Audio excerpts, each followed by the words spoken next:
Hello everybody, and welcome to the Iarmhi TV podcast, where every week we discuss all things Westmeath GAA. Tonight, I'm joined by a motley crew. On my right hand side, Gerry Buckley. Closest to me, Alan Mangan. On my left hand side, he came in last week, he liked it so much he came back this week, Denis Glennon. And our resident expert, Donoghue. Evening lads. I think we're going to start this evening. We're going to start. Club football is back on the road again in the county. All the football leagues starting.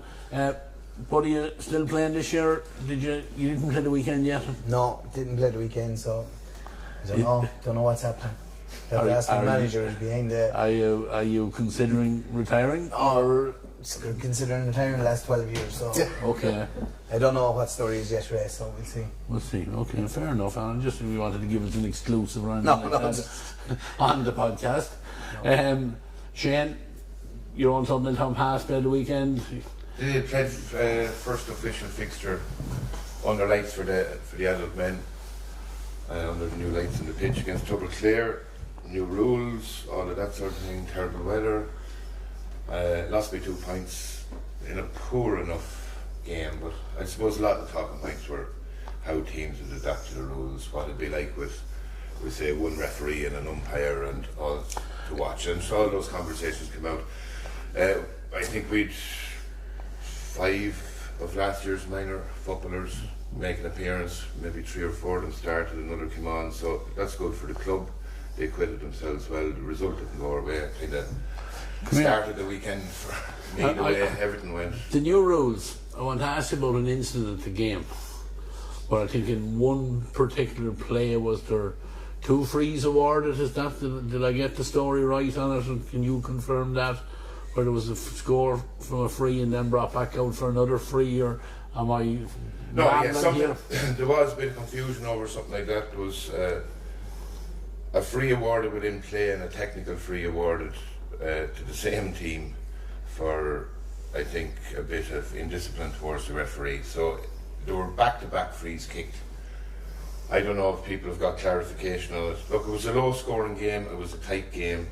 That didn't ultimately influence the result, but it just shows that there is confusion out there amongst the players and the referees, as much as have been done. But this is the first weekend people have been on the pitch at that level with it, and it's intermediate football in Westmeath with 2 panels nowhere near their full strength, a referee and 1 umpire with it. It was going to be difficult.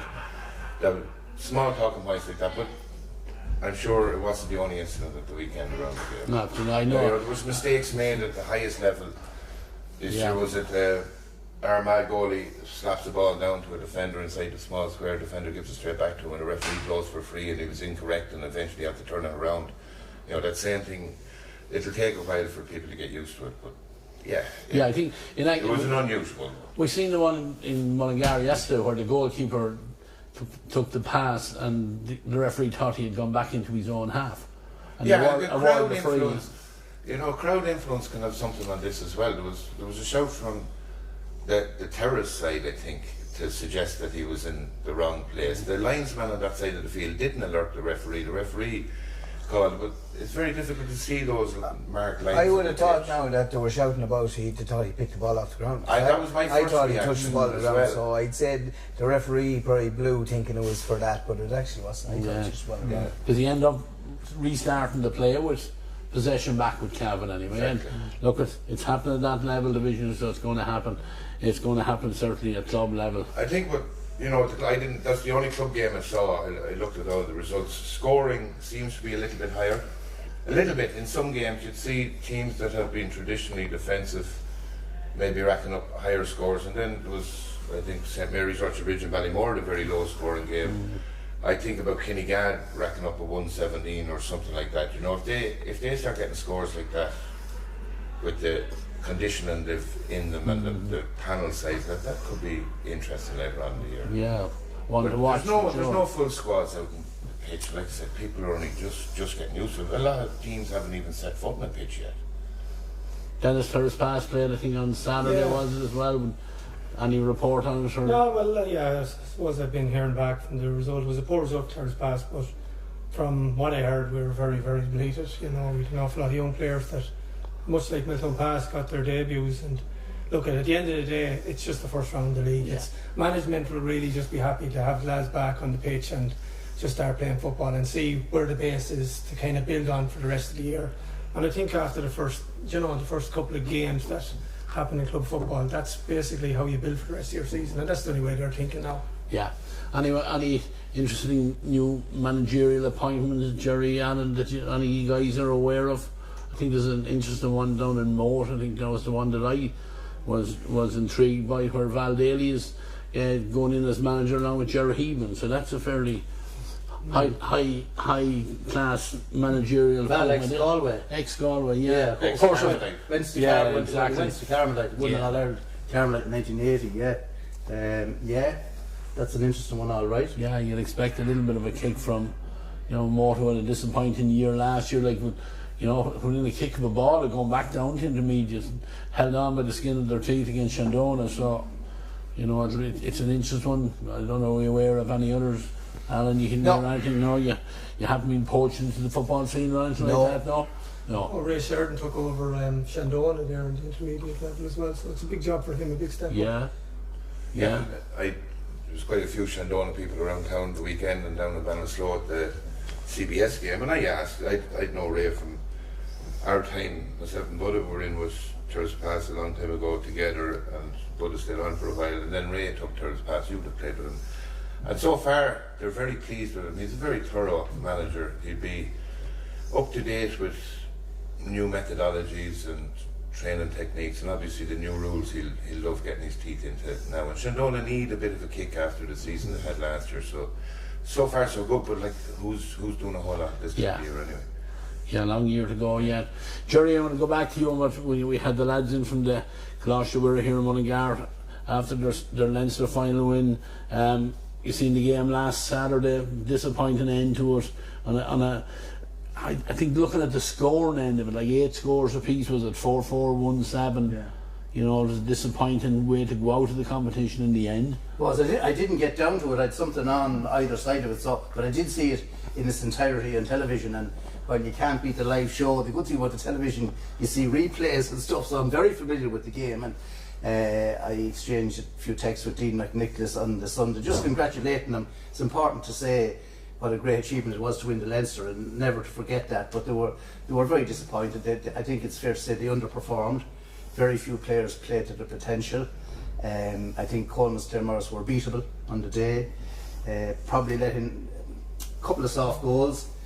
Well, there's no probably. They did let in a couple of soft goals, and I think it was proven what a lot of us felt, that if you kept Will Scahill fairly tightly marked, there wasn't going to be an awful lot of scores from anywhere else. So that'll be my kind of summary of it, but it should never be forgotten what a great achievement it was to win the Leinster, and that school is doing great work. They lost the North Leinster Junior final, literally the last kick of the ball to Patsnavan, and going down on Thursday they're playing Clane in a Brother Hubert final. So that school is very much on the way up, and phenomenal achievement. But I think it was within their capability to have gone to the final. Now, from what I hear, the other side of the draw is very, very strong, but you'd be worried about that some other day. I just didn't perform on the day, I think. Yeah, I hope that's not too hard. You down on I was that, Ray. And look, a few things. It's a brilliant occasion for young lads. Massive. The colour, the flares and the music, smoke and all of that. And some of that can get the guys, I loved playing my school football in Rutteridge. Rutteridge were quite decent at the time with Luke Dempsey over us, and those semi-finals and finals were big occasions. I know that there was an illness within the camp during the week. I know that for a fact, and there was 4 or 5 of them affected, and you could see it in there. And these are key players. They possibly could have. Will hit the underside of the crossbar early in the second half, or midway through the second half. It came back out and rebounded to young Heffernan, who side-footed it wide.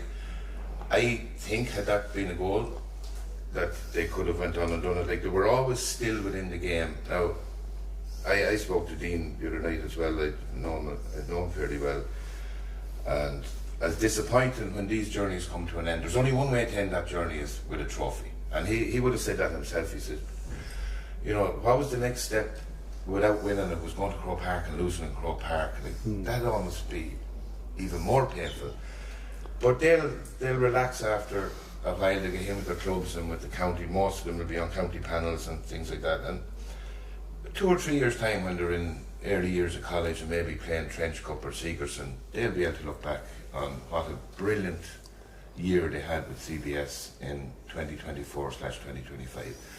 And 9, I think, if Christopher Ormsby is fit next year, 9 of that starting team will be available next year. So they can build on it. Bitterly disappointing, and they won't get over it for a while. But a little bit like our senior footballers, key players just didn't get to the level that they had done during the year, and that was the difference. Yeah, of course, Dean said it here the night we were here, that, you know, already at that stage they were starting to get video of Clare Morris. Oh, yeah. So I'm sure Clare Morris were doing the very same thing. And they had their work done, yeah. You know, the name of Will Scott was going to jump out at them, especially after, you know, Clover covered their Leinster final, so they would have got access to that and would have seen what he's capable of. So I'm sure they had a couple of defenders ready for him at that stage. They did, and they marshalled him well, and they moved a couple of lads. They had really influential players in their half-back line. Their centre-back and their wing-back number 7 were 2 excellent footballers and caused a lot of damage in the second half playing against the wind.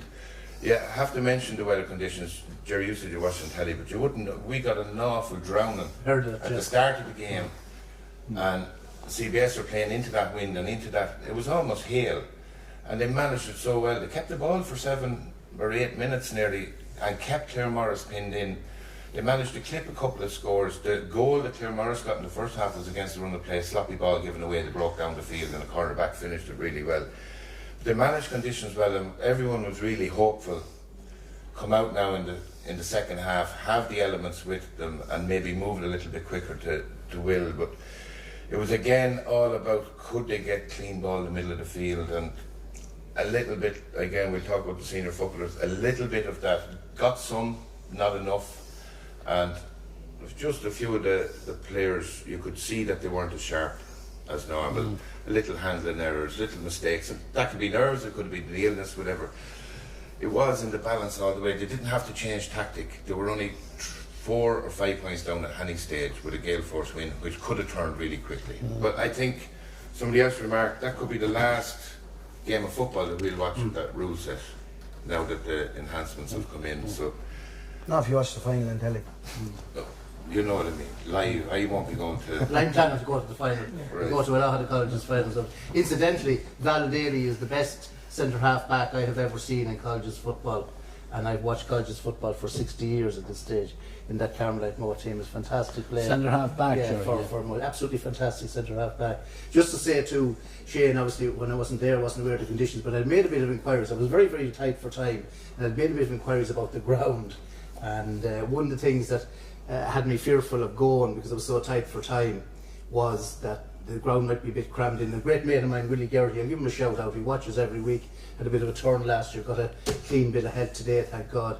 But Willie ended up having to get the car pushed, I think. He was stuck in the muck somewhere, so it was all for luck I didn't go. Like, I think it was all a bit tight. But you don't, the thing you obviously miss is the atmosphere and the conditions. So I think Shane has summed that up. And I heard during the week there was a bit of a bug in the camp, but I think, to be fair to the managers, the 3 managers, they were keen to play that down. They didn't want to be making excuses afterwards. You know, bug or no bug, just some lads didn't perform. The occasion, we always say young lads are unpredictable, particularly, well, everyone's unpredictable, but young lads playing football, you know, big occasion, just some didn't turn up. But it is an opportunity that got away, but you can't take from, you know, we had the Brother Bosco Cup here, and that's a great achievement, and I think we'll see that on a fairly regular basis in Kalash to wear in the years ahead. Yeah, it's very hard to be critical of youngsters, I suppose, at that age, because realistically they go out there to do their best, you know, and on the day it didn't happen for them. But look, it's going to be a huge learning curve for them, especially for Will Scahill. Like, Will Scahill is probably the best young footballer at that age in probably the country. And that's not to blow him up, but that's realistically where I see him and where a lot of people see him. So he's going to get that attention, you know. How's he going to deal with it for the future? Because it's only going to get worse, you know. The other players coming, they need to get up to that level as well. But for me, like, I couldn't be critical of them lads. They achieved something that no other team in Westmeath had achieved, and that itself, they should be very, very proud of. That's why I'm very keen to emphasise what a great achievement it was, because it was. And in particular with 9 players, I didn't know that there's 9 players going to be playing on that team next year. I'm pretty sure that with the as Gerry's after alluding to earlier, that there's a good few of them teams coming up that are playing in Leinster finals and so on. So they obviously have a good backbone coming up through the ranks as well. So they could be a force to be reckoned with for a number of years. Yeah, and we discussed it here before as well. Always good for Westmeath football because all the lads that are in here in Mullingar are from the local clubs. What do we see? 5 or 6 clubs. So they're all eligible for. I think there might be as many as 9. 9 clubs. 9 clubs, I think. There's a young fellow from Bannabracky, I think, goes to school down us on the panel. I was egging on Niall O'Brien, the vice principal, the evening to see, do they have a repeat leaving cert class in there still or any more, and is there any way some of these lads might have to, but see, the age bracket could be an issue for the few that they may be losing, because that wouldn't be unusual down in Munster or up in the north, that we get somebody back for unnecessarily to sit an exam. Or we go back down to Moat. I go back to Moat, I heard a man. I could tell stories. And I'll tell you, I'd also tell about an unnamed school down. I was involved in writing projects on these in the Hurling. I keep it all very confidential, but there was one particular high-profile player for a particular school who won the Crow Cup in colleges hurling, and he was registered as a player, but he was working in McDonald's. And the fella asked me, was I going to highlight? I said, I'm not, but that was actually what he was doing. He was allegedly a pupil. So Skullduggery, I don't know whether it still exists, but it existed then, certainly, in a lot of these schools. They won't need it. They're fantastic panel of players coming through. But I think the message is that we're proud of them. And the disappointment that they have, that'll win. There's so much football in front of them for the rest of their lives as well. School football is a special time. Next level for a lot of them hopefully will be Sigerson football, which is a phenomenal thing to play, or even to be involved with in panels or Trench Cup if you're that level, or Freshers football. I don't think you can play Sigerson when you're a Fresher. No. So make those steps, get involved with your underage developments in the county, and there's an awful lot of them hurling as well. It's going to be a difficult choice for them soon, I think, but look, well done. Hopefully you didn't put them off the hurling. Oh no, I wouldn't put anyone off playing anything. I'd be looking to facilitate everybody in whatever way we can. I know. They could easily have lost that Leinster final. Yeah. So they have that at least, We're so close to losing that Leinster final against a very good Athy team. So it's great that they have that. Yeah. And I remember actually just one other thing on that, Brian Murta, who's the link between the current team and the team that won the actual All-Ireland in the junior back in 2018. I overheard him give a fantastic speech in the dressing room in 2018, emphasising to those lads who were then maybe 16, don't let this be the pinnacle of your career. Just say, well, I did this when I was 16 and did nothing else afterwards. And I'm sure that's the same advice, as Shane has said, and Denis has said, to these lads too. They're huge futures in front of them. Hopefully we'll see a lot of them playing for Westmeath. Yeah, exactly. Yeah, that's the bonus side of it. That hopefully our minor teams, under 20 teams, will benefit from them. Lads, we'll park that one for now on the podcast here. Now again, I just forgot to mention, sponsored as always by Dooctor.ie. We look back on yesterday's Division 2 league match in Cutie Park, where I think no more than Colosh Nawera's game, I think Westmeath came out with that game thinking, what if? I think our standards dropped a small bit from what we had seen in the first 3 games. That's my opinion. I'll throw it out to you, Anna. What you were there? What did you think? I actually disagree. Okay. I thought in the first half we were outstanding for 33 minutes. I thought, or 32 minutes. I thought we played really, really good football. We moved the ball quick. We got up into the right men's hands as often as we could. I think the whole game hinged on a bit of tuggery from the midfielder from Cavan, sort of going in, shouldering Jack Gagan into the back, who was already on a yellow card. To be fair, I didn't know at the time that he was on a yellow. And Jack reacted to it, got into a bit of a scuffle, and the referee, I don't know how he could just give the Cavan man just the yellow card, the same as Jack. Because all Jack was doing was trying to get him away from him, and the pictures that we seen in papers and stuff today shows that his elbow had him wedged into the ground. And unfortunately for us, Jack was already on a yellow, and I think the game hinged on that. It was I think and then Jamie Gnood got harshly black-carded straight away after it, and we were down to 13 men, and in the time that we were down to 13 men, we conceded, I think it was 9 points to 1 in the time that we were down to 13 men. So that game went from having a 14-point gap down to 6, and I think they scored a goal shortly after that. So it was nearly impossible for us to come back from that. I think once they got back to 3 or 4, it was inevitable what the result was going to be, because you can't underestimate how strong that wind was. It was tough to run against it and run kick football against it. And no, I'd be very, very pleased with the way we played. It's just one of those, I think, Gerry, you were on about moral victories. I think there's too many of them at the minute, but you'd have to be very, very happy with the way these young players are playing. Yeah, playing above themselves. Yes, it's very, very hard to be critical of the lads when you go down to 13 against 15 in those conditions. You know, nobody goes out there to play a bad game. Everyone goes out to do their best, and sometimes things go against you, like those decisions, and that's just what happened to Westmeath yesterday. But they can be very, very proud of themselves, because as Bud has said, for 33 minutes they put in a great performance against a very strong Cavan team. Yeah, and everyone out really, Shane. You were looking at, you know, from big men around the middle of the field as well, and you know, Cavan are a decent side now as well. With myself and yourself, we sat together, watched the match, and you're looking at even their backroom team, Stephen O'Neill, the former Tyrone forward, All-Ireland winner, part of Raymond Gallagher's backroom team. Like, so they're a good outfit as well. And you know, did they cut us, for want of a better word, that incident, or does that go on in intercounty football? Yes, probably does. You guys were down, you know what it's like out there. Well, I can talk about lower levels. It certainly went on in the lower levels. The first time Tyrone got involved, someone from Tyrone got involved in that type of cynical play. Look, a couple of things. Yeah, totally agree. It hinged on that moment based on the outcome of it. How 2 Westmeath men are put to ground by Cavan men, and they're the ones that leave the pitch, and the punishment on the Cavan side is 1 yellow card. Is a little bit confusing. It certainly hinged on that. Little things. Garrod McKiernan, we're familiar when we know the job that David Lynch did in the Talton Cup final a couple of years ago. The man had been registering 2 and 3 and 4 scores from play all year, and was a free taker. I think he might have kicked 2 frees in the Talton Cup final. David Lynch kept him very quiet. He took a year out of football last year, and he came back into Cavan this year, who had been promoted out of Division 3 a year before us. That's completely different to what's happened now. You know, we've had lost big players, not getting them back.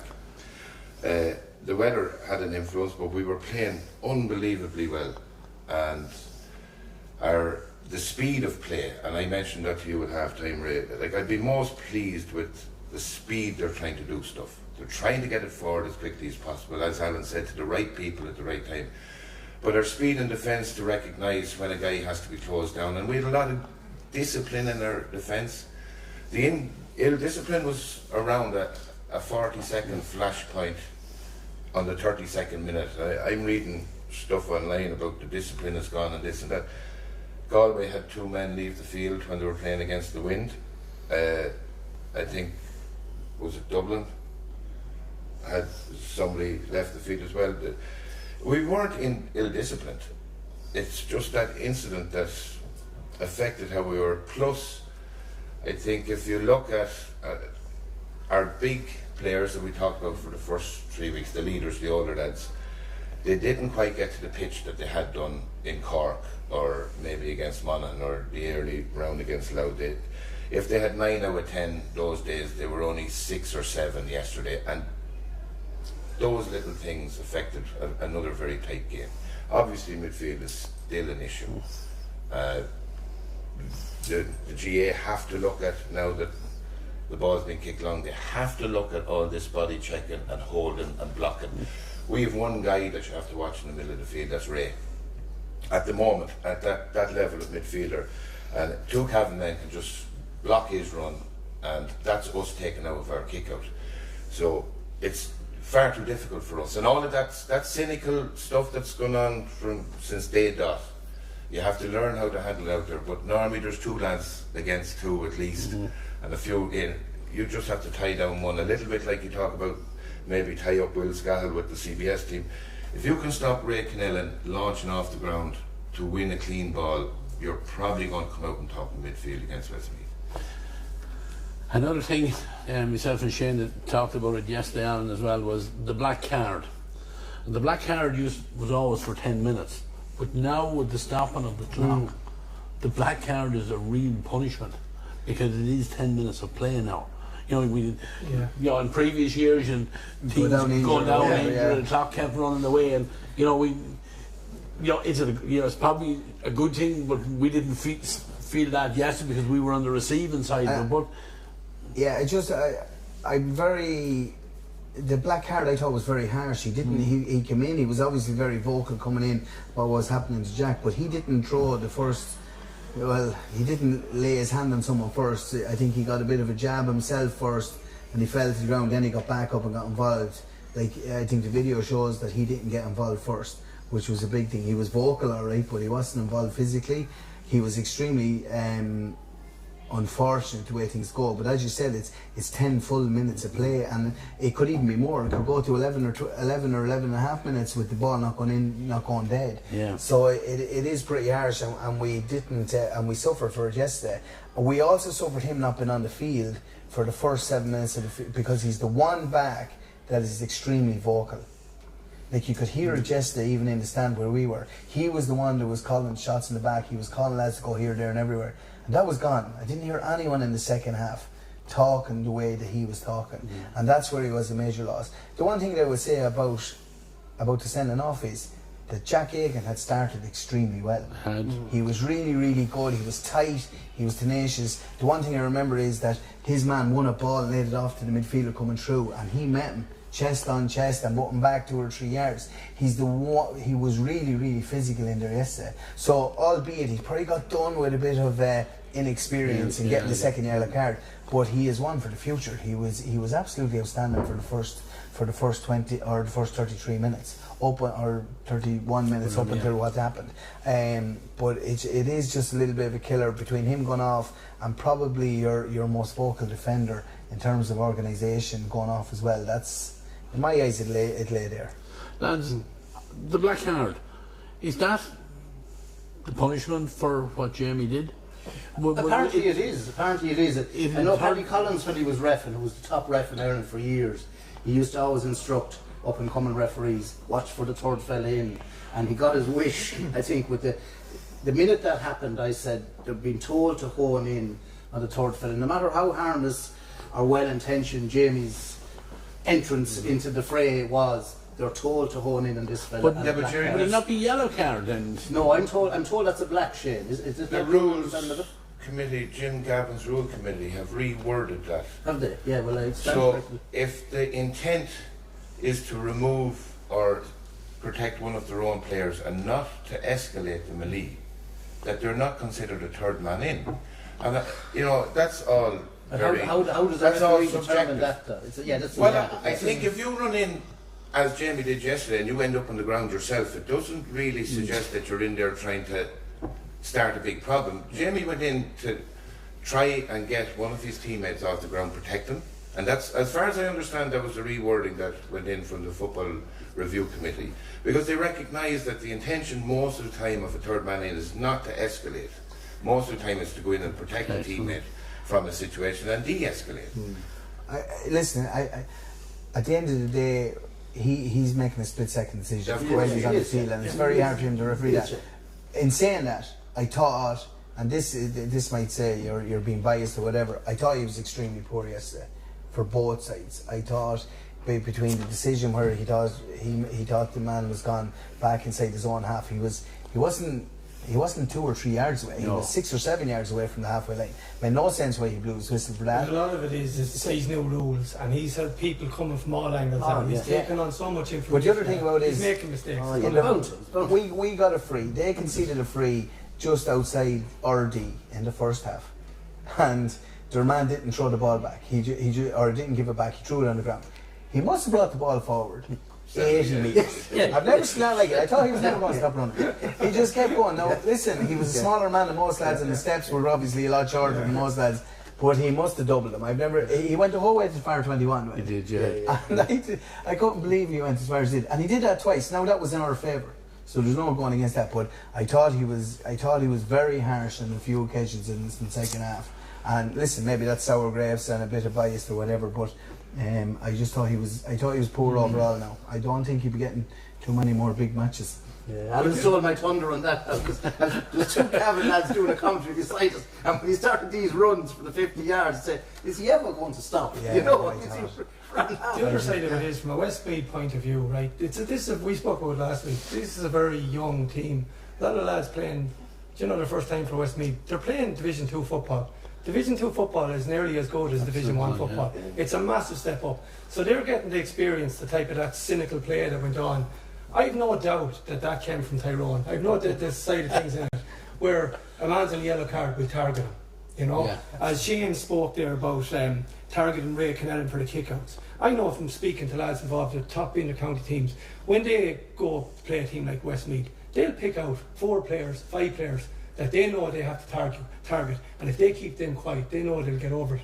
So, like the likes of these new players, Jack Egan and them lads coming in, they're starting to realise there's a lot more to intercounty football than what they thought maybe before, because playing at high level of club football. So they're going to learn an awful lot from this season. Look, it mightn't go Westmeath's way, but if they learn that basically they can do this kind of stuff as well, and they're prepared for when it happens to them the next time, that can be only a positive thing for Westmeath.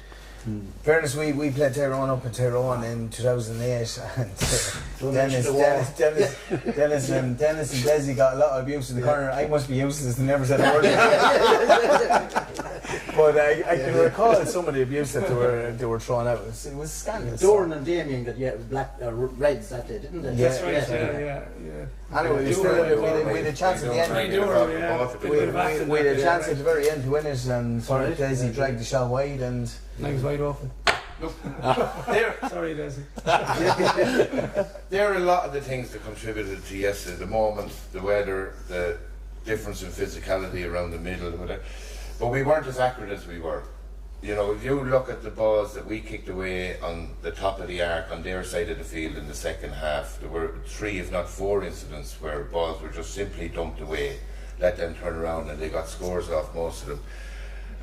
You'll have some of that in the game, but I think that's what Dermot McCabe and his coaching team will look at. Specifically, was there a hint of tiredness in some of them from the 3 weeks outings and the pace that they're playing that contributed to those little handling errors? But they were as costly as anything else. We began to create the chances enough. The scoreline at half time was at 17 points to 5. Yeah. Cavan scored 117 in the second half. We got 4, but we got to positions to create a lot more than 4 scores and kind of fluffed their lines going forward. A couple of times in the first half it wasn't as evident because we were scoring heavily, but we had created a couple of great chances in the first half that broke down through our own sloppiness as well. So, like, if you're a coach in our management team, you talk about the cuteness and how can we navigate our lack of physicality in the middle at the moment and things like that, but tidy up on those things that you can control, that accuracy of pass and clarity of thought, and maybe discipline in a tackle here and there. But we got a huge amount right. Again, no points.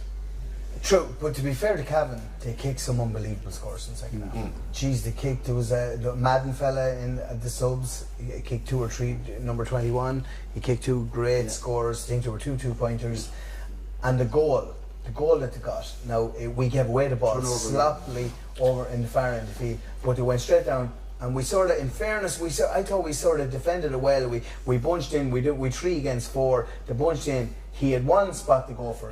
We were dead in line. He had 1 shot to go for. The goalie had no chance. The defender's no chance, and it went into the corner. And that was the difference in the game. I know you're saying there was 4 points in it, but we were trying ourselves then to get a goal for the last 3 or 4 minutes, and we had plenty of ball to do it. But the only thing that disappointed me yesterday in the match was we were trying to hit Ray Canellan with every kick out. And so what did they do? As Shane said, they were blocking his runs, but they also put Garage McKiernan out, and I think he won 4 of our kick outs, and I think 3 of them went over the sideline. We just need to get a better plan in terms of teams are not going to let Ray Canellan go up and catch these balls. They're not if he's like that in a crowded area. I think if Ray has any chance, or Wally's very good in the air, and Sam McCartney's pretty good at using his body to get a ball dropping rather than launched to the sky. But they have to create those one-on-ones. Like if you're packing one side of the field and putting Ray in the middle of that, he has no hope, because that's all they're going to do is grab him, hold him, pull him, whatever. But if you could isolate on the other side where Conor McCormick or whoever be kicking it can have a quick switch to find a guy one-on-one. We have the few that can win it one-on-one. But you're right, you can't. We were cleaned out, lads. We were cleaned out. That's a team for the last 4 games. We know it. The first half, Ray and I spoke where we did chip a few short ones, but that was weather conditions allowed because Cavan were pulling back a little bit. But if we'd have managed to get 1 or 2 short ones off in the second half, they wouldn't be able to pack the side of the field as much as they did. But we kept doing the same thing, and the definition of madness is keep trying the same thing. Conditions play into it. I know, but we kept doing it, and it was obvious it wasn't working. Is that unfair? No? Yeah, no, not really. Now, the only thing I would say is that we had Charlie Drum against their number 15. Now, there was a big sizable difference. Who's number 15? Oisin something. Yeah, Brady. Oisin Brady. It's not a Brady, it's a Riley. I would have hit him with a couple of kickouts. Regardless of how big or how good Charlie is in the air, he was marking a fella that was a good 5-6 inches smaller than him. He was going to be well able to get up and contest it anyway. And I think that we should have tried to name a few out there. But listen, we're dealing with new rules. We're dealing with a new goalkeeper. He's only playing. He's only 4 games in. His distance and his kickouts are every bit as long as the Cavan goalie, and apparently the Cavan goalie was put in for the distance in his kickout this year. So there's very little difference in the distance that he's getting at. But we're just being critical here. We're just being ultra critical, trying to find something to give out about.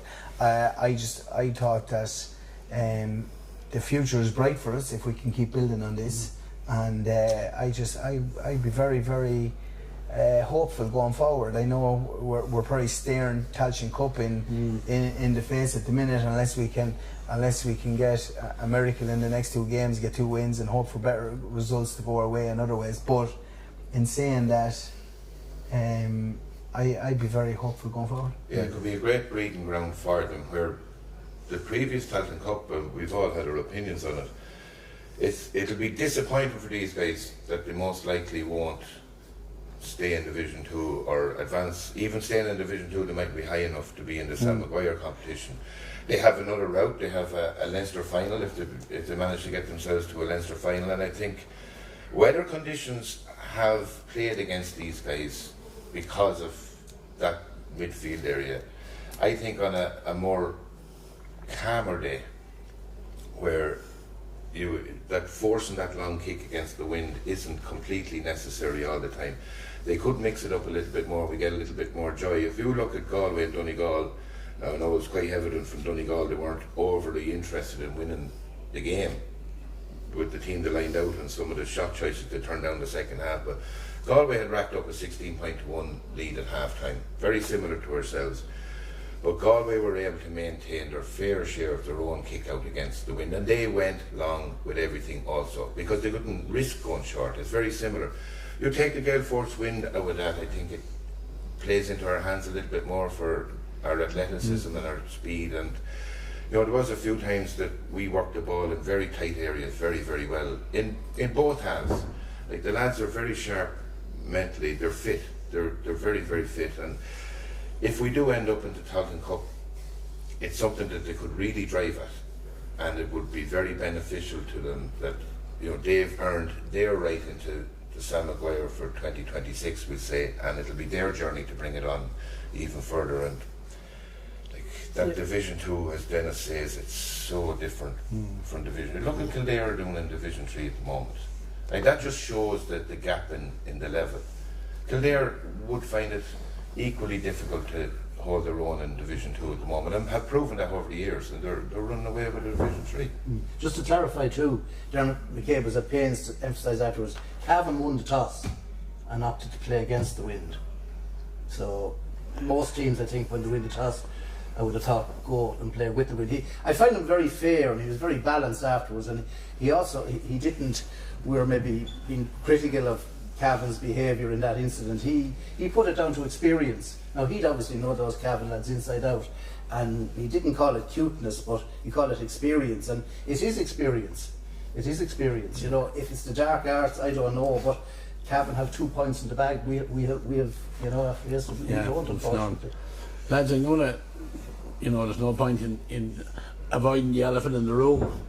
Is our goalkeeper, and without, you know, is it an issue? We've seen yesterday our sub goalkeeper was introduced outfield at half time.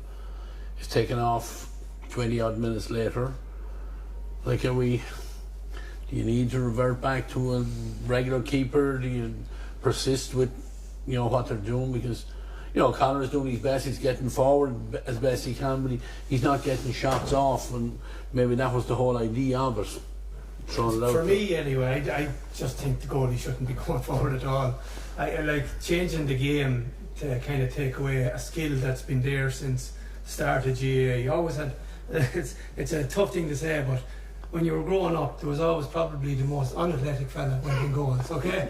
But it opened up. This is the medic he's good. Not anymore.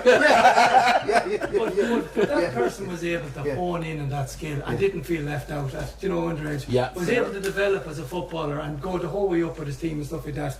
If you're kind of taking that away, you know, you're actually losing probably players as it goes up through the years from the whole way back down. I'd love to see a goalie stay in goals and master the art of stopping the ball, the kick-outs, and keep it at that. Not coming up as an extra man, because I think it's just taken away from an old skill that was very, very important. And serious characters that used to playing goals. Like you think of Roscommon goalie, Jack Hyland used to play for us. Those type of, like, would they still playing? How would Gerry have managed with these new rules? Like, that's what I mean. Like, He'd kill someone. You wouldn't have had your Gary Connaughton. Do you know what I mean? Like, No. Well, Stephen Cluxton is probably recognised as the greatest goalie of all time. So often have you seen him wandering up the pitch? Yeah. I would say never. And I'd say would never be correct. Never. Yeah. Like, I think Jason Daly, who is probably the goalie, you know, if they have an out-and-out goalie, I think he's walked away from the panel. Yeah, but whether he's walked away or was released, I know that lads were released that weren't under 26 or may not have been guaranteed playing time the weekend to play with their clubs. And I know he played with Lomans, and somebody told me that he spent as much time in the opposition's half. They played the Downs, he spent as much time in the opposition's half as Conor might with the county. So it's not. This is going to feed in all the way down. Yeah, Kevin Fagan kicked a score for Double Clare against Midland Pass the other night, where he wandered up the pitch and got inside the arc and a ball over the top, and he finished it nicely. There's going to be loads of it. I won't answer your question directly about Conor specifically goals. I think that's unfair. Yeah. But it's an issue and we have to address it.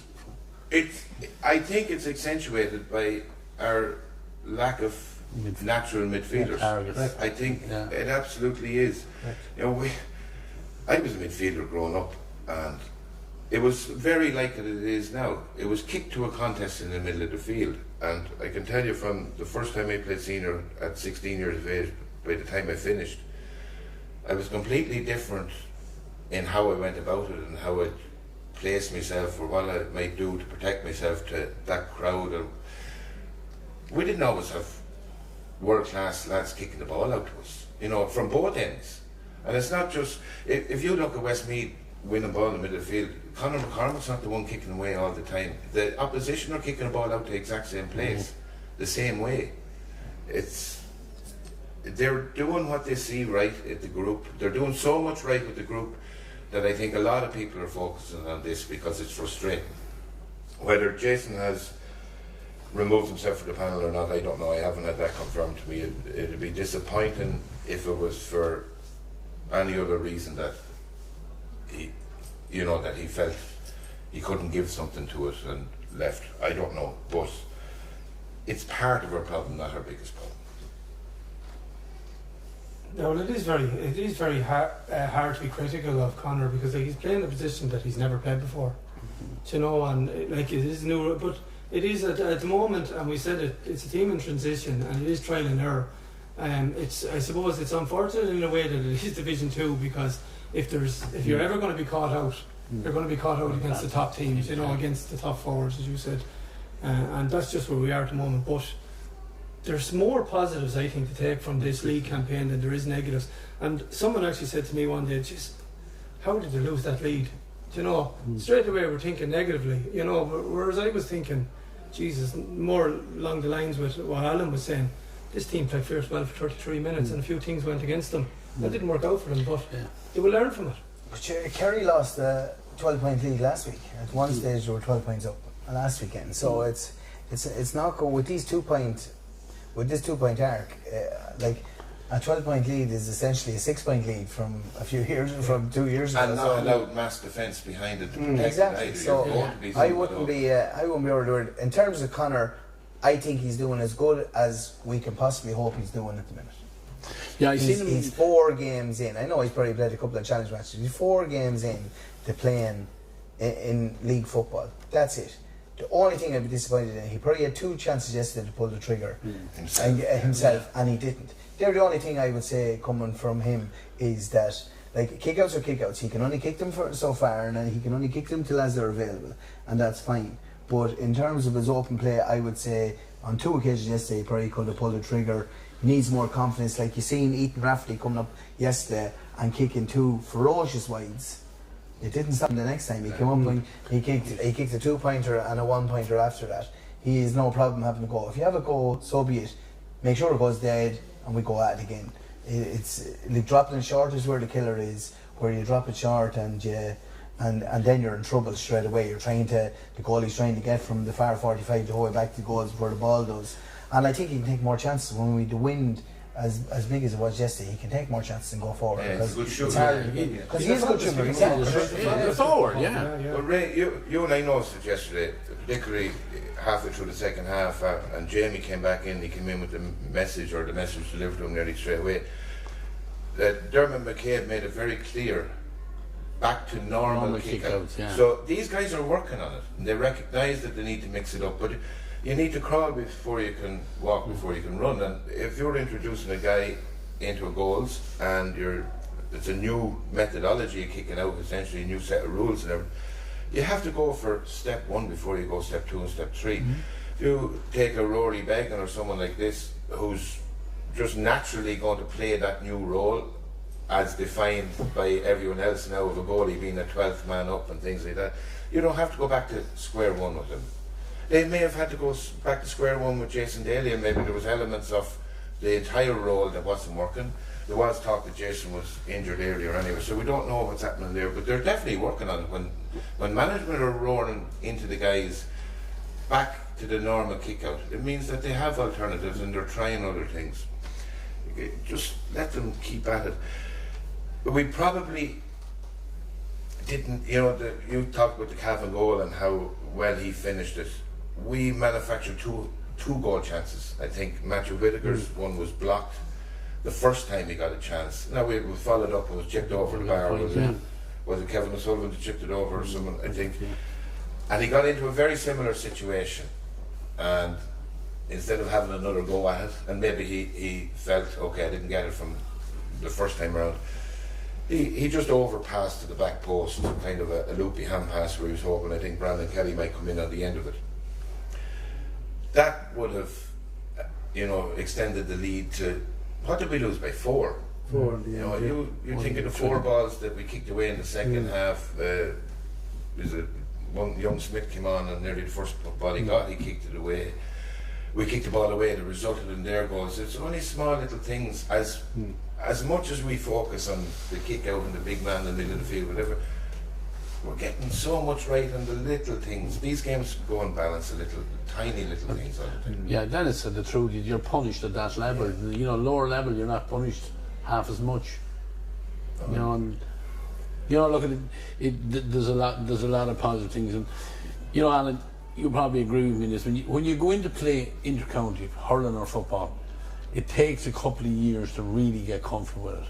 Yeah. And I'm going to pick out one player yesterday, and Shane, you'll kind of agree with me, is young Dylan, Conor Dillon. Oh yeah, he's lingering on the panel for a few years now, but he was outstanding yesterday. But to me, he's served his apprentice. He's now comfortable at this level of football. Yeah, it takes an unbelievable talent, even back in our day, an unbelievable talent to walk straight into team. In fairness, Denis was one of those. Yeah. I wasn't.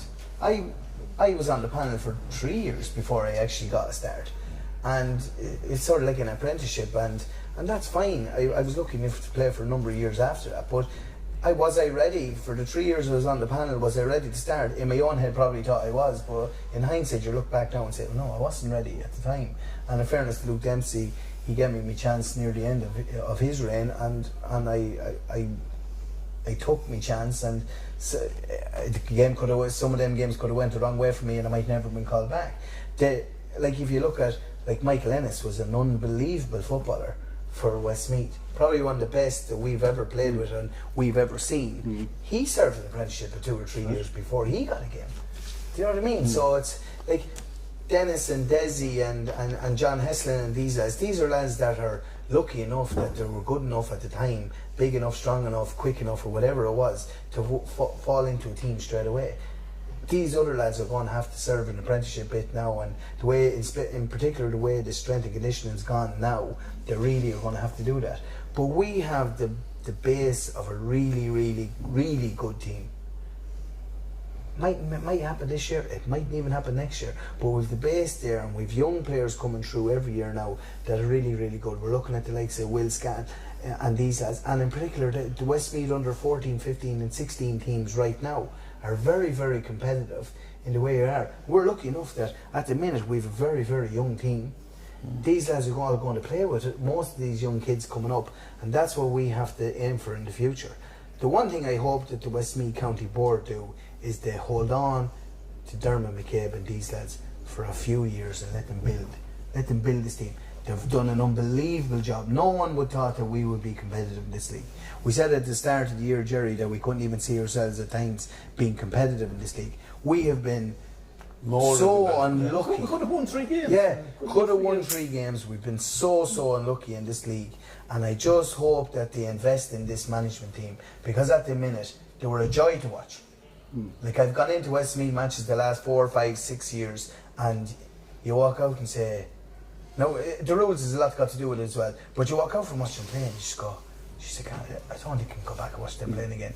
But now, in fairness, the rules has an awful lot got to do with it, but now you go in, it's refreshing to see them. We turn over ball, we're gone, we're moving as quick as we can, the lads are going forward.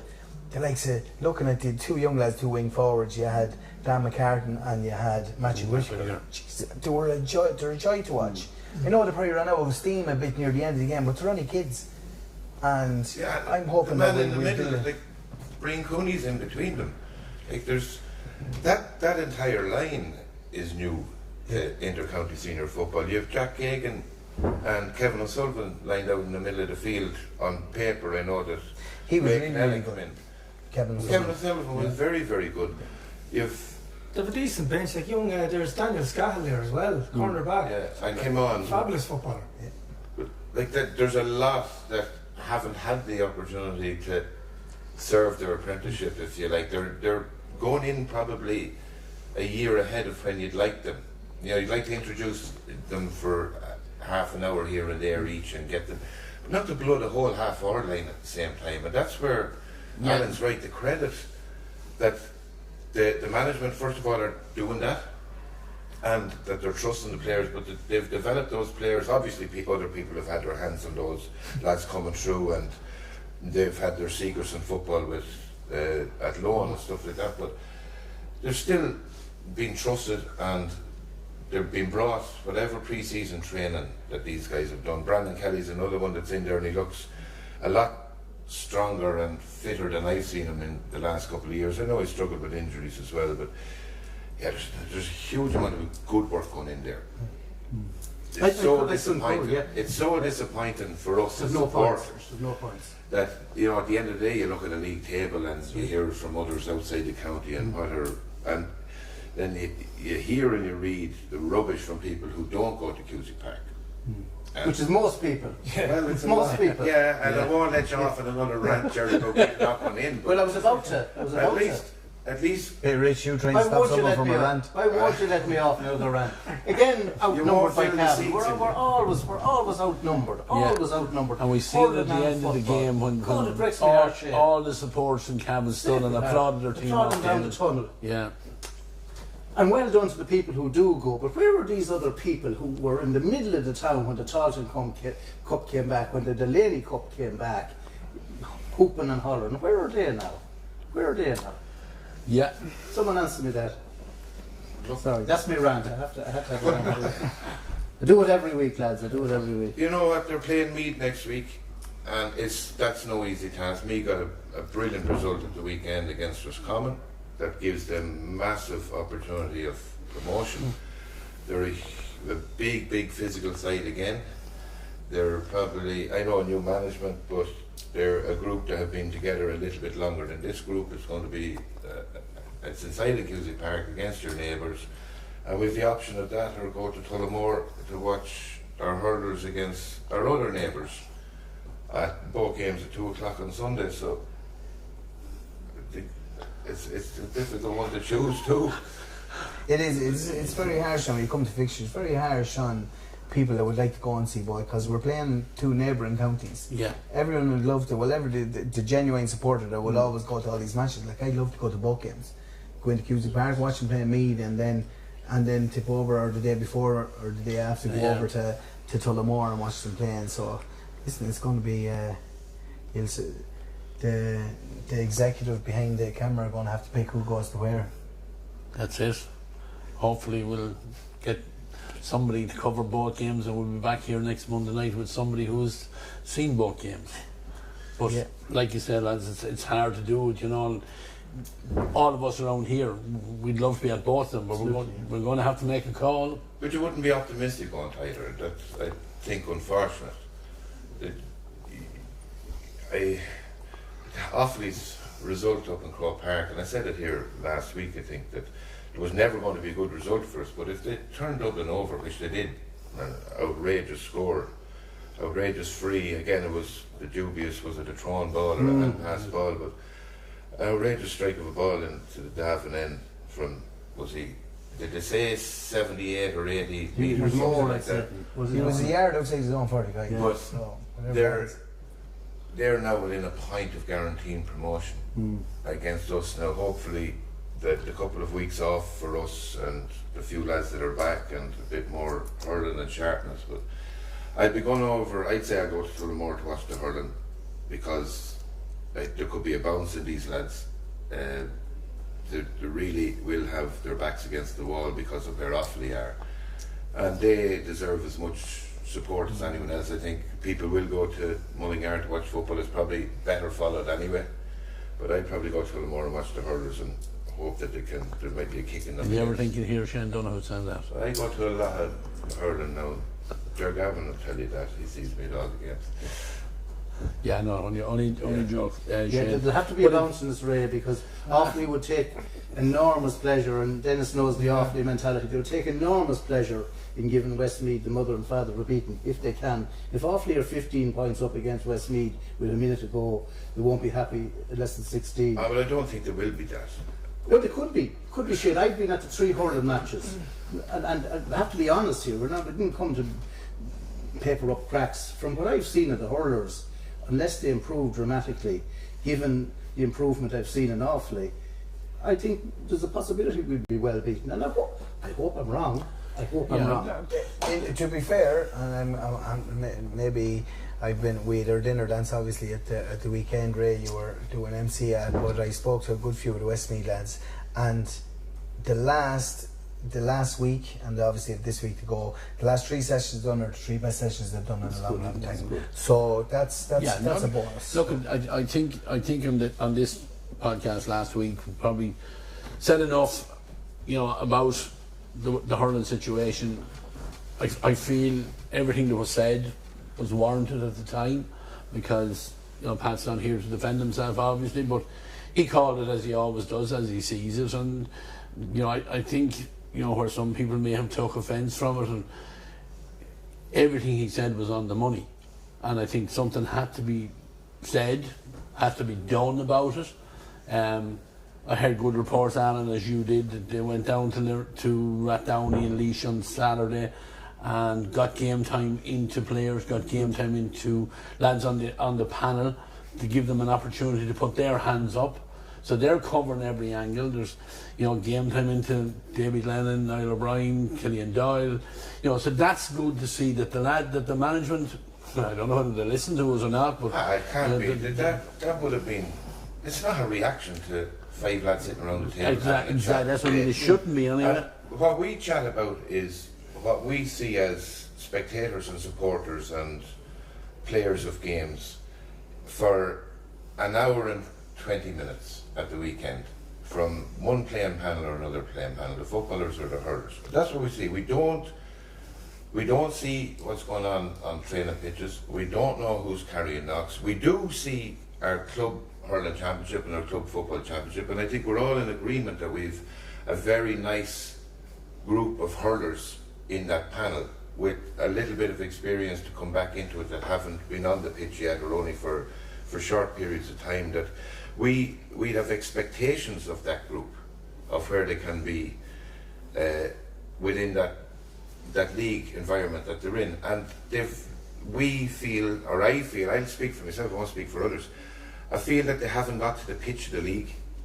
yet, from what I've seen, especially with where in contrast, I wouldn't have been near as optimistic about the footballers because of the exodus of players. And I said it last week, I say it again, it felt to me that the no talent stuff, that it takes no talent to do, to get right, to get in shape, to have a bit of cohesion and belief. And Pat talks about playing with your heart in your sleeve. It felt, or it feels like looking at it, that isn't there. Maybe it is, and just flat performances, but that's all we get to talk about, is an hour and 20 minutes or whatever we see of playing time. I'm sure the work is going in. I'm sure that the schedule was disrupted by the first game being cancelled. Like, everybody knows that how meticulous planning goes into when are we playing, when are we training, what weeks have we off, where's our heavy block, what league games do we target, and maybe targeting Laois the first day, knowing that you're going to Corrigan Park and receiving the dubs then for the next 2 weeks. And when that's thrown up in the air, it affects plans. But they've always known they've Offaly in Tullamore on the 2nd of March at 2 o'clock. They've always known that, and you'd hope that whatever has happened over the last fortnight was always part of the plan, whether it's in Rathdowney or it's game time wherever, and working with lads on their touch and their skill. You'd hope that was always part of the plan, and not that you alluded to a reaction to.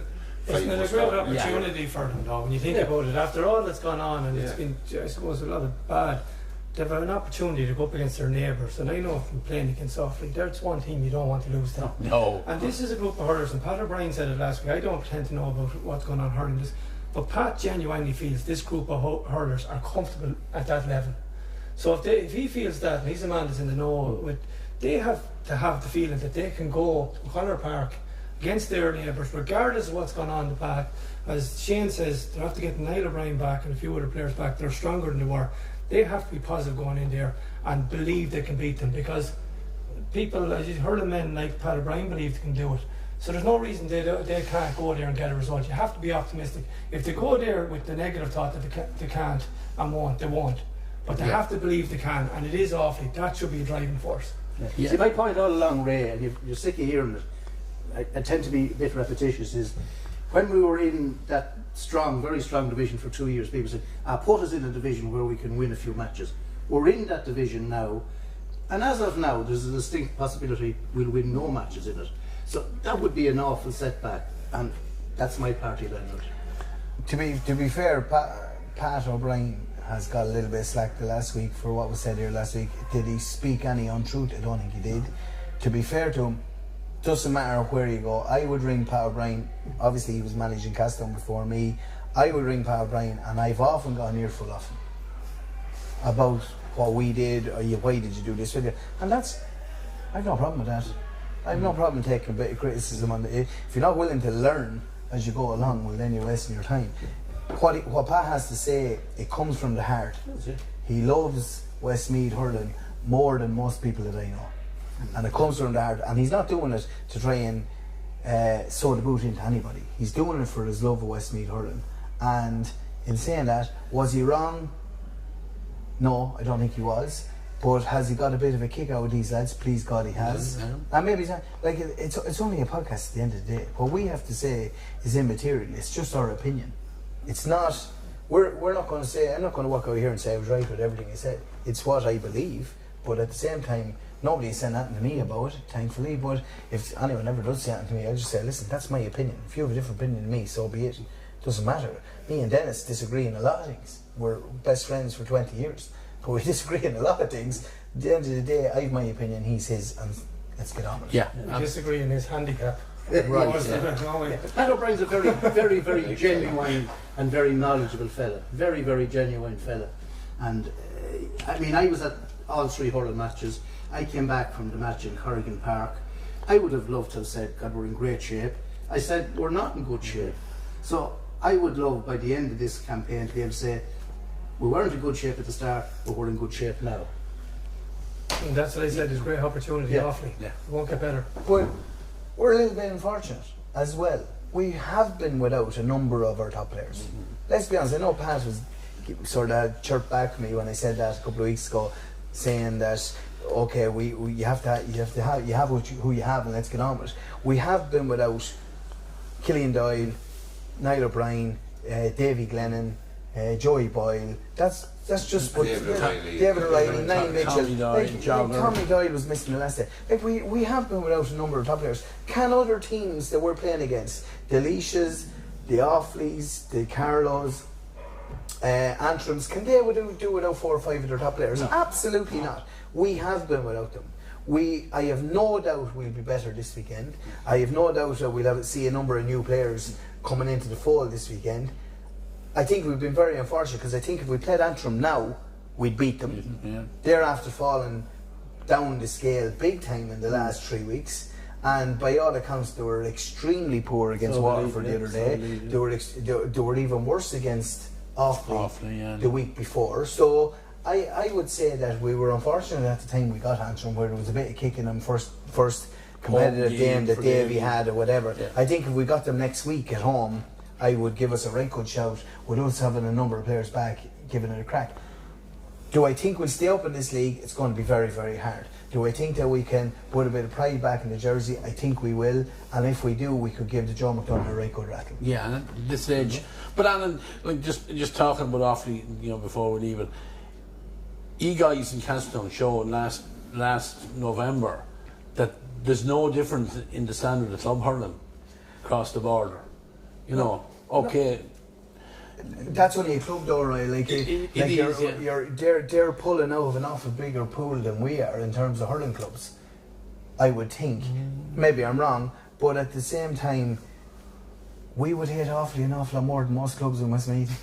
We're right on the border, we're right beside it, we really don't like them. I think that if you go to the far end of the county, they'd hate Meath and the other teams more than we would hate them. So it's, there's a build up there of dislike towards, like, obviously not personal, but in terms of the teams themselves, like Denis plays third pass on the border of Offaly as well. He would dislike Offaly more than he would dislike me. Yeah, so he works there and gets free for. I love it, yeah. But listen, there's nothing between. Like we have 5 or 6 really strong clubs in Westmeath, and I wouldn't say Offaly have 5 or 6 really strong clubs. I'd say there's probably 4 or 5 tops. Like we're definitely able to match them that way. It's all about just matching them this weekend. And as Shane said, I'm looking forward to a bit of a kick off them. And Gerry said, and Denis says, it goes without saying, it has to come this weekend. Look, we were very complimentary tonight about 32 or 33 minutes of football performance from.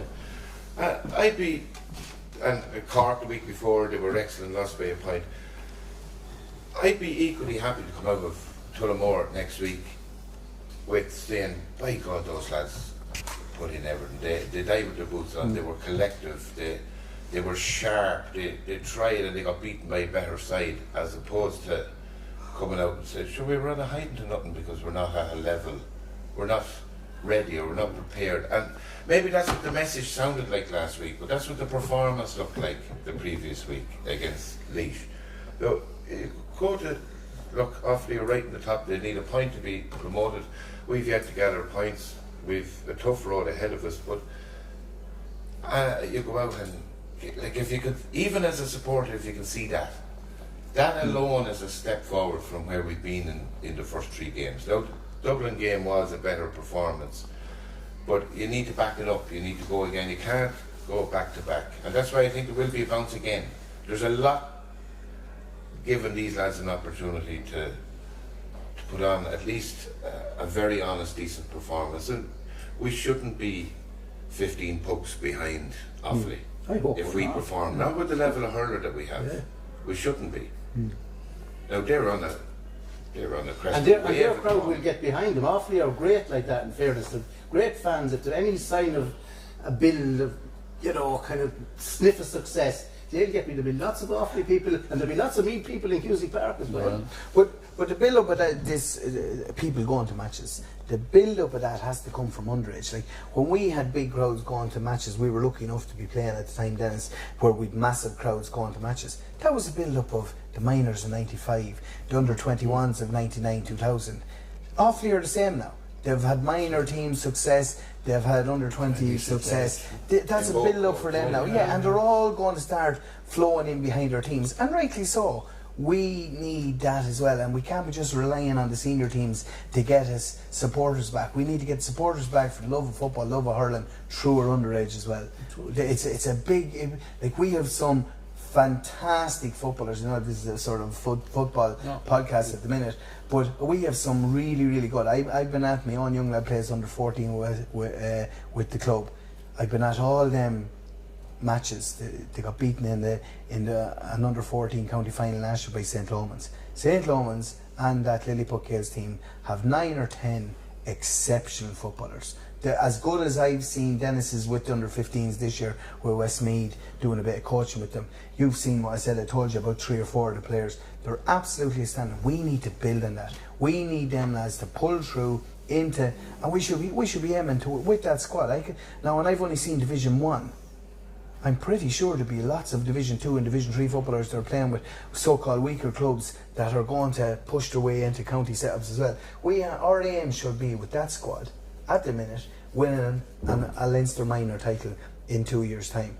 And if we can do that, it'll build and drum up support for these people to go to Cusack Park. Okay, the support the other day in Cusack Park was very poor. There was lots more there from Cavan than there was from Westmeath. But we also have to earn support coming to watch us as well. Gerry, I know you don't like to hear that, but we need to earn it all, and if we can get underage success, that'll bring them all back supporting us again. Yeah, and then, look at that, success is the be-all. When you're successful, people will row in behind you, money comes in behind you, all the things come to drive it on even further, and that's where Offaly are. We're familiar with Shane Lowry's, backing for them. They have a new Glennon have come in as their, all people coming in, coaching the game, sponsoring all of that. But we have MGS. They're as good as any sponsor would be. Now, maybe I'm being very biased because they're very good to Castletown now. But MGS are after Button throwing lots of money into this underage setup. Like, every child you see walking around the place is wearing an MGS. And that, like, when I was playing for Westmeath Underage, you might be lucky to get a maroon t-shirt with the Westmeath crest on it. Sure, no one knew whether it was from 1964 or 1999 when we were playing. You just wouldn't know. It was that poorly supported. But now we have the backing of these lads. Kids now want to play for Westmeath because they're looking good.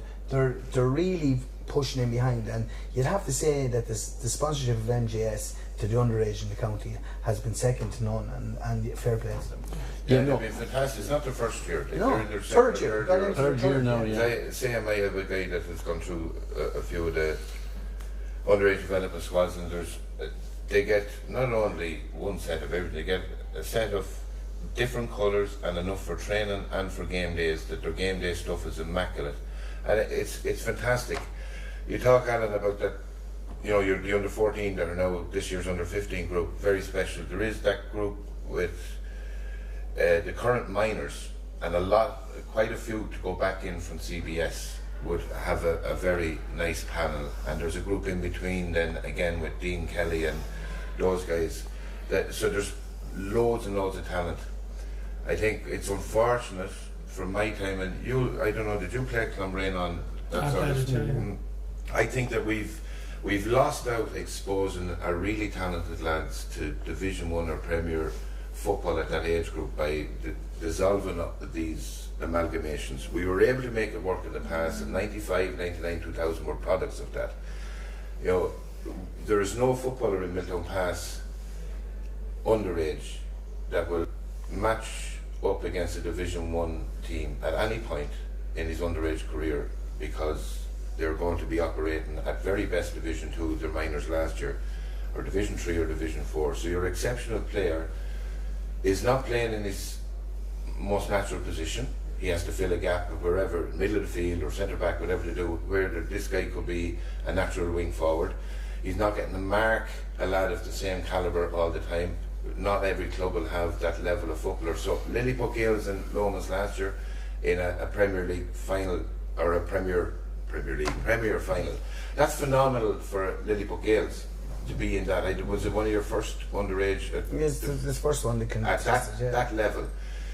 Though there needs to be more young lads matching up against their peers in club environment to feed into the county development squads. The development squads can only house so many at each group, and it goes down and down in numbers every year. And when you get to minor, then you're not just picking that single age group, you're allowed to pull from the year prior. So there's lots of lads that are not getting enough exposure to develop quick enough.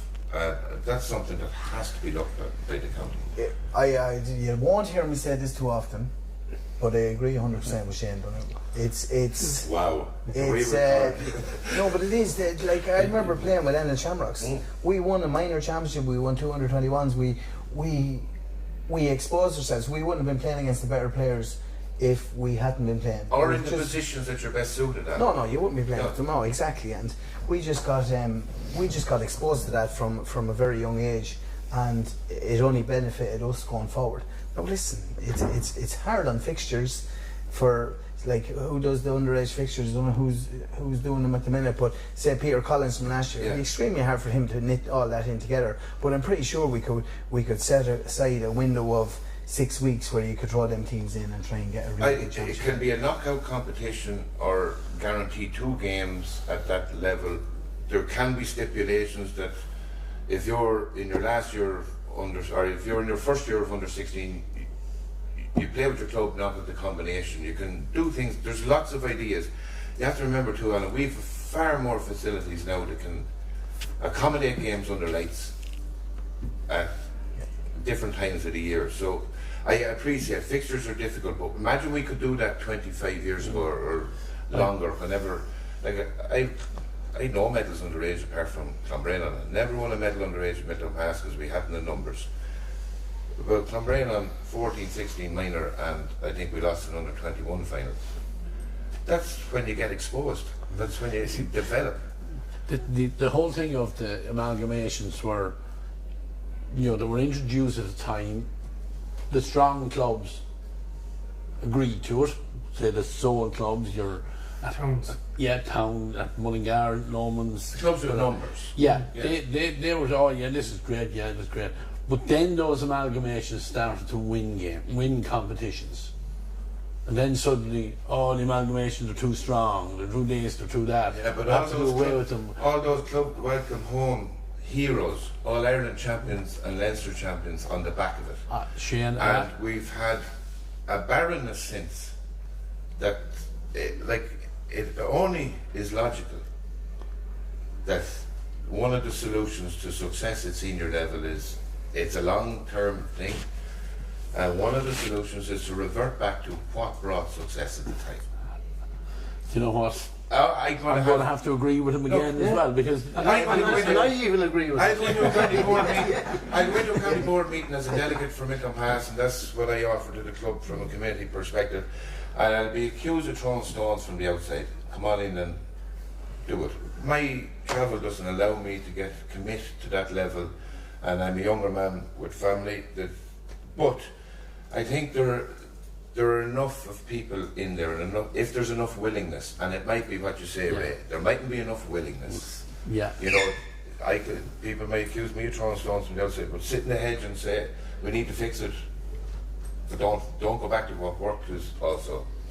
Anyway, that deflects from the hurling and the football, and we'll have other people on our back next week. No, it's a very valid point, Shane, and you bring it up, and you know, speaking to some of our hurling people to be on the podcast, I know there's a will there and a want there to come in on this forum, and let's see how can we promote hurling more.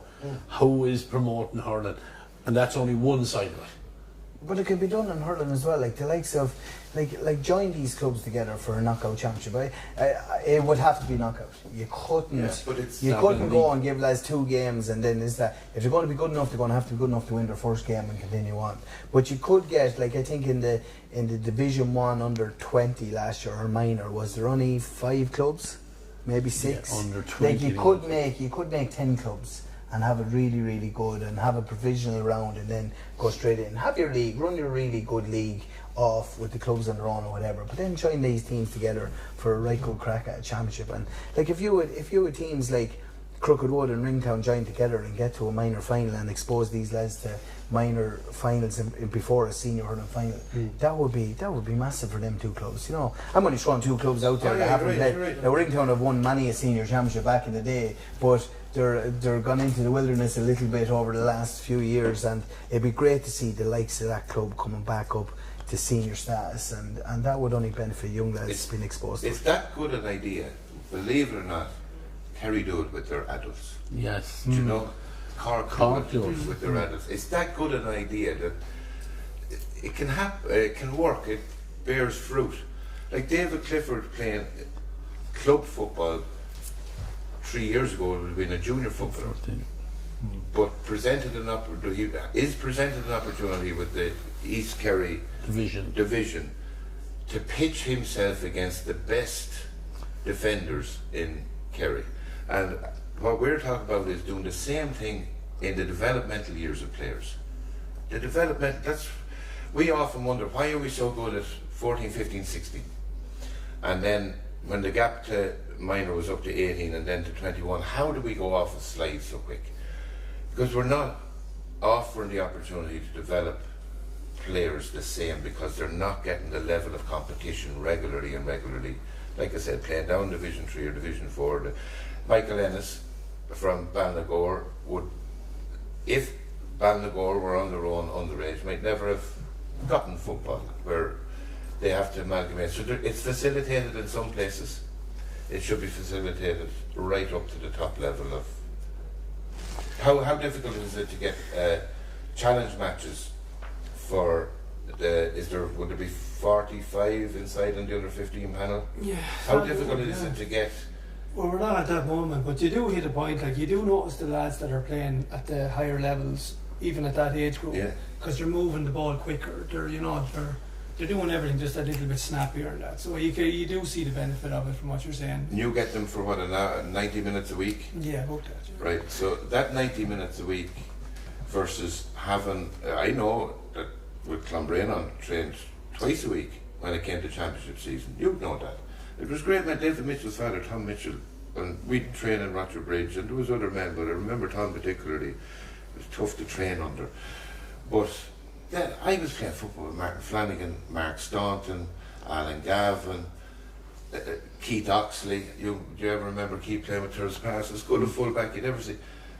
I would have seen them in school. It gelled into the school thing as well. But to play championship football with these lads, and rather than being guaranteed number 8 on your back for middle, you're fighting to get your place on a team against with these fellas. Of course, competition is best. 90 minutes a week won't develop our underage kids. Yeah, because you need more like you say, Shane, there is young lads in these lesser clubs, and you know that can easily play to that standard, but they're being, slipping through the cracks. Yeah, no, absolutely, and we just need to expose these lads to the highest possible level that we can expose them to. The unfortunate part was development squads, when Shane says 90 minutes a week, there's so many of these lads playing dual. There's so many of them on the hurling and the football squads. It's going to be extremely hard if you want to get 2 90-minute sessions in. Well then, if the hurlers get 2 90-minute sessions in, well then the footballers are going to want to get. And then you have these young lads out for 4 90-minute sessions every week, and sure that can't happen either. And then they have to go and play with their schools and their clubs and everything like that. It's the unfortunate part of it is it's nearly gone to the stage, particularly once you get to minor, that these kids are going to have to pick one or the other. And like, I remember when in 2005 I gave the hurling and football a go, tried to do it, do the two of them, did it for about 3 weeks, and to be fair, Paddy said, you may kick that in the head now and kick the bucket with the hurlers and come out for the footballers, because this is not going to do you any good. And I just dropped off the hurling straight away, and that was the end of that. It's just not possible, and I think it's after filtering the whole way down that even at minor level it's going to be the same. And you think, Alan, with agreement from management, that can you work it? Well, is it a thing of the past, the dual? I think at inter-county level, at senior level, it's definitely gone. You just couldn't do it. It's impossible to do it. And even at under 20 level, I think it's nearly gone as well. I think if you really look at minors, it's going to go that way with minors as well, because kids are not going to get the same. Like if we're doing it, everything's gone so tactical now. If you're doing a tactical session this week in your down week, and say Denis is a hurler and Denis is gone with the hurlers, and we're doing a tactical week, he comes back the following week, we play a challenge match. Denis hasn't a clue what we're after working on for 2 sessions last week because he was with the hurlers. It's going to be very difficult for any child. And the problem is we've really, really good young lads that are really, really talented at both. Both, yeah. Yeah, it's because of small numbers and everything in this county, it's unfortunately most of the top players of one code are. Look, we have two in particular that stand out at senior level, and I've thought about this over the last couple of weeks. How would the results have flipped at our hurling and our football if Niall Mitchell was out in the middle of the field for the footballers and Luke Loughlin was inside on the forward line for the hurlers? Because they offer to the two sides the two things I think that they're missing. That real pace inside of the full forward line and the hurlers, a little bit of strength obviously, but that real pace that's needed in there, and obviously a big huge man in the middle of the field for the footballers as an outlet. And that ties out, that it obviously wouldn't solve all the problems, but those guys have made their decision and their heartstrings have been pulled a couple of times in both directions because how good they are. We're now talking that that's the situation with 17-year-olds, unfortunately. And when they make that decision, the opportunity to change course is almost zero. As Luke and Niall would show you, you trust yourself by the time, whatever experience, many years Luke is in with the senior footballers, and we've all spoken about the great turnaround in his life and the support he probably feels he owes the football environment something a little bit beyond others do, but he'd be taking a real gamble to go into an inter-county hurling environment, as much as we know that he'd survive in there and would be very capable. Likewise, Niall Mitchell, if he was to think a swap code, I'd have spoken to him over the last couple of years because the Downs have been very, very decent in the senior football championship, having won one and lost one narrowly. He'd love to test himself at inter-county senior football, and I'm sure 17-year-old lads have exactly the same pains, and it must be horrible. Must be horrible to have to choose. I'm feeling very old here. I remember 1972 seeing Mickey Fagan taking off his number 6 hurling jersey in the park and then putting on the number 11 football jersey for Westmeath the same day. Late great Mickey Fagan. It could be done then, can't be done now, and as the lad said, probably even at underage it's beginning to fizzle out, isn't it? Yeah, it's far more demands on the players now, you see. Yeah. I know of one minor player, and I won't mention his name, but he's on both panels. There's more than football. one, but I know of one that I can definitely speak of. And last week, midterm, the young fella's working. He trained or played 6 nights last week. I have no problem if they're playing games. I think if they're playing games, they're learning the game as much. Yeah, but 6 times is too Yeah, much. 6 times. that young fella comes into work the next morning, and he's, I know he works for, and he told him, do not come in tomorrow morning. They were after being away with the development squad playing, I think, a hurling game down the country, and he said, sleep on, come into me at 11 o'clock in the morning. You need those supports. Right? Yeah, managements, need to do those kind of things. And look, this is a subject that we can talk about here all night. Maybe it's something for another podcast in a week that there's no hurling, no football on, and we'll get a group of people in, and we'll have a good serious chat about it from genuine hurling people and genuine football people. That get them around the table and see, But certainly, Shane, I would be. The message is more that the playing pool and the talent pool is there at all levels coming up. The footballers that we watched yesterday, there's a talent pool there, and the work that's been on the hurlers we've spoken about, there's a talent pool there. And Alan goes back to under 14 all the way up. We know that the talent is there. There are structures in place. There's great people doing great work. This isn't, putting a damper on everything. It's the supporter inside us all and the competitor inside us all is, why are we not doing a little bit better? Gerry, what is it? I know it's been poor, but you probably can.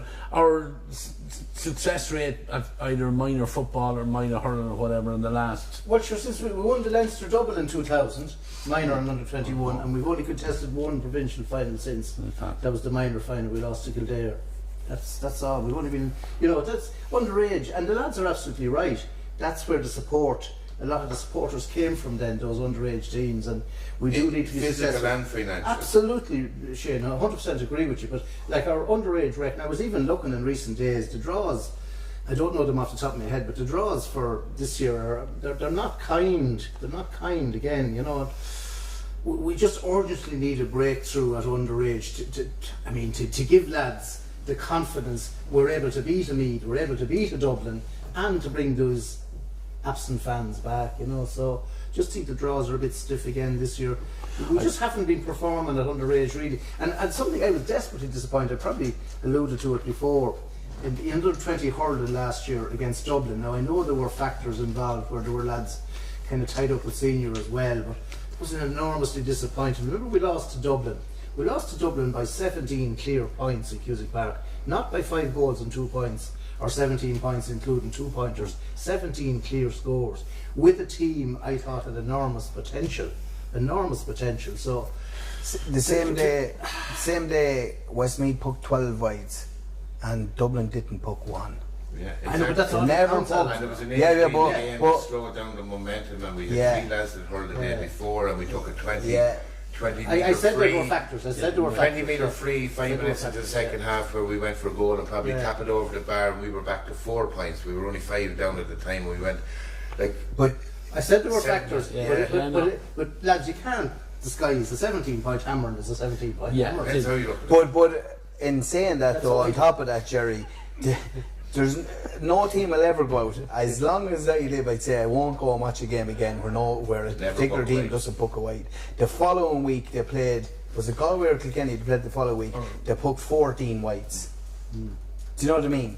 And they were pucking balls over the bar that day that I've never seen them. I couldn't believe it. I think that Dublin team went to a Leinster Oh, final, it's Final, all yeah. them in the final, which yeah. in effect was not Ireland's semi-final because they were in the Yeah. top 4 in the country. Cause Yeah. The night was straight that day. She said they were just pucking them from everywhere, and the confidence grew. And there was a stoppage in the game that affected the momentum when Westmeath were building a little bit. It doesn't. Yeah, it does They wouldn't have reflect won where they anyway, were. but But it doesn't reflect Doesn't reflect. where they were that day either. They were I don't better think than that too. Oh, Gerry, you back disagreeing with you? Yeah. But there wouldn't be no fun if we weren't disagreeing. But like, another party line I keep using in the press box is you've teams of statisticians along with every team now. Said there's one statistician in Westmeath GAA, a man called Mick Moody, the man who puts up the scores in Cusack Park. He's the statistician. That's the only stat that counts at the end. Yeah, well, it's hard to argue with that, I know it, but at the same time, look at anyone that ever pulled on a Westmeath jersey from under 14 that you'll find to senior level, football or hurling, every young lad goes out to do his best. So I never criticise, you know, and again, we're referring to Pat in his absence again, but he always maintains about the effort and the commitment it is to be an intercounty player.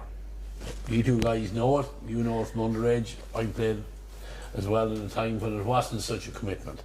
But like nowadays, for whatever reason, you know, if somebody is training at 7 o'clock in the morning, we have to train at 6. If someone is training 8 nights a week, well, we have to find 10 nights somewhere to do it. You know, I don't know what the right answer is. You know, you go on, Dennis. I think it's important it's important to be so positive though about what we have coming up in Westmeath. I spoke about there last week, saying about Dylan Burke. I watched him playing a match over in Eden Derry one day with young Will Scott and I was thinking to myself, these lads could play with men. Do you know, they're that good at that age group already. Like, there's so much talent in Westmeath now. I think it's very important that we do get it right, because we need to build towards the future for Westmeath, and we need to get everyone back going into one direction, because it'd be an awful shame to let that talent slip through the cracks. Because again, I haven't seen that level before, and that level is there now, and it is coming through the ranks. Yeah. And I think the people of Westmeath, if you've never heard of these lads' names, you need to get out and start watching the matches, because these guys are very good. Yeah. And you know, we got a lot of flack on this forum for last week for being negative. Yes, we don't like to be. Sometimes we just call it, but we need a lot more positivity. There is talent there. There's clubs are working so hard. There's underage, you know, the developments are coming from clubs, buying pitches, buying facilities, everything like that is there. You know, and clubs fielding, and I know from my own club for years and years in Bridges never had underage. Now they're, you know, competing in an under 16 B final. Okay, but that's a huge achievement from having no team 6, 7, 8 years ago. Failing last year. Failing last year as well. You know, and again, you're at their level, they won their failing. You're coming with probably a very talented young hurler as well for the first time in a long time in young Dean Kelly. So, you know, you need Dean to be playing at a higher level that he can drive on at, you know, at county level as well. You know, he's a talented footballer as well. So we're back to the same old chestnut again. But you know, we have to be positive and try and get. You know, I know the under-20s have a terrible draw. I was talking to the coordinator. I think it's Dublin, Offaly and Meath in the one group. So, you know, if you can imagine coming out of that group. But, you know, minors need... we should be imagining. We should minors should be now, you know, starting to make a breakthrough with these underage, getting, you know, even to semi-finals, getting into knockout stages, and let's, you know, get on the national scene and let's get seen again. Yeah, well, we have been positive on the football, I think, this evening. I think there's a genuine agreement here that the footballers have been playing so well that they deserve a lucky break. Paddy's famous rub of the relic. And, you know, if we could manage to beat Meath next Sunday, imagine the lift that would give Westmeath football. Absolutely. Imagine that would, all the negativity about hard luck stories in the earlier matches would go out the window. And I think if we play to our best, I don't suddenly think Meath are unbeatable. This is not the Meath team of Colm O'Rourke and Bernard Flynn and Brian Stafford.